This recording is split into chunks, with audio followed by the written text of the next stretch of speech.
Vítam ťa v podcaste Nowhere, kde telo a myseľ nachádza rovnováhu. Dnes v 4. dieli môjho podcaste by som chcel porozprávať o mojom poslaní.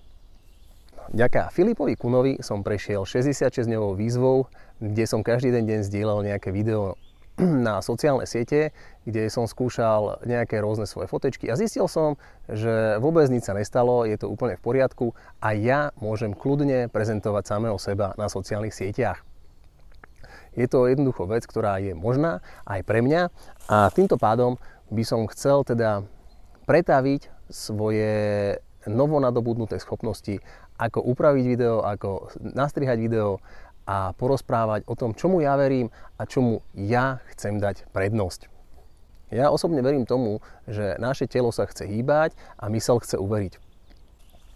Ty kokos, ja som sa totálne zamotal, ty vole. Zdravím ťa v podcaste Nowhere, kde telo a myseľ nachádza rovnováhu. Dnes by som chcel porozprávať o mojom poslaní.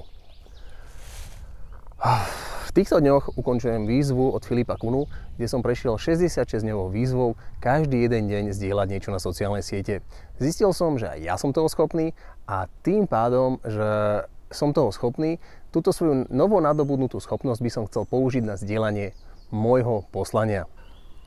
Moje poslanie je vlastne jednoduchý produkt, ktorý by som chcel dať na trh. Osobne verím tomu, že každý z nás by sa mal hýbať o malý kúsok lepšie ako včera. A k tomu, aby sme sa vedeli hýbať lepšie, to potrebujeme robiť. Potrebujeme vykonávať čo najväčšie množstvo pohybu. A k tomu, aby sme sa mohli viacej hýbať, neznamená, že máme prekonávať určité hranice alebo dobehnúť niekoho iného, ale jednoducho prekonávať svoje vlastné hranice, aby dnes som sa vedel o malinké percento hýbať lepšie ako včera, alebo aby dnes som sa hýbal o malinký kúsok viacej, ako som sa hýbal včera. K tomu, aby som sa hýbal lepšie, potrebujem zvládnuť základné pozície, ako je klík, drep, zhýb, výs. Toto sú také tie úplne základné pohyby, ktoré naše telo bez najmenších problémov zvláda. Preto v týchto pohyboch to telo chcem ja osobne podporiť. A bolo čo najviac vyživené pohybom. Ja osobne verím tomu, že taký domáci výs je úplne skvelá vec. Jednoducho prechádzam sa, robím niečo a potrebujem sa natiahnuť. Potrebujem si natiahnuť kríže, potrebujem si narovnať ruky a keď sa dokážem zavesiť doma na hrazdu, je to veľmi výživné a veľmi podporujúce. Čiže mať doma hrazdu by som odporúčal úplne každému. A keď sa pozriem na strop, na strope vždycky vidím svetlo. A preto je pre mňa úplne taká logická kombinácia svetlo a hrazda spojiť do jedného celku. Mojím poslaním je vlastne vytvoriť hrazdu, ktorá svieti. Nazval som ju Lumibar a dnes by som ti ju chcel odprezentovať a ukázať nejaké tie základné pozície, nejaké tie základné pohyby na tejto hrazde.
Takže toto je vlastne jedna z verzií Lumibaru a zistil som o sebe, že ja predajca nie som.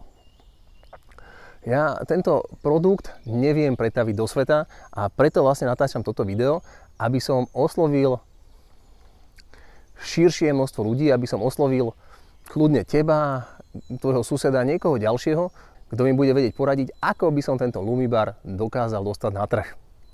Preto hľadám investorov, mentorov, predajcov, startuperov, nejakého človečika, ktorý bude ochotný spolupracovať so mnou, aby sme tieto Lumibary, hrazdy, ktoré svietia, dostali na trh.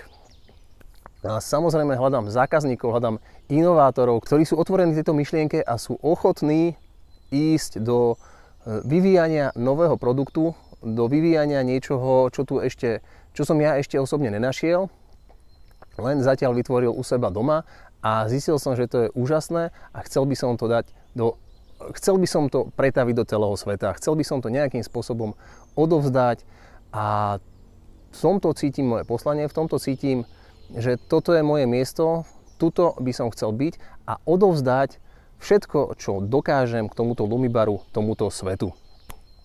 Čiže moje poslanie je vytvoriť a odovzdať Lumibar, aby ho ľudia vedeli používať a stali sa o trošičku funkčnejší, silnejší, pohybovo zdatnejší, menej bolesti krížov, otvorenejšie, silnejšie uchopenie.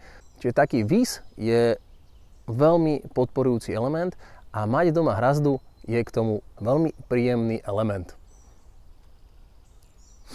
Takže oslovujem ťa a rád by som, aby si okomentoval toto video, aby si sa vyjadril k tomu, čo je tvoj názor, aký máš pohľad na hrazdu, ktorú svieti, jednoducho Lumibar, a či by si bol ochotný ísť do vyvíjania niečoho nového. Takže to je vlastne všetko, čo som chcel porozprávať. Ďakujem veľmi pekne za vypočutie a prajem prenádherný deň a nech sa deje, čo sa deje. Tvoje telo sa chce hýbať a tvoja myseľ chce uveriť.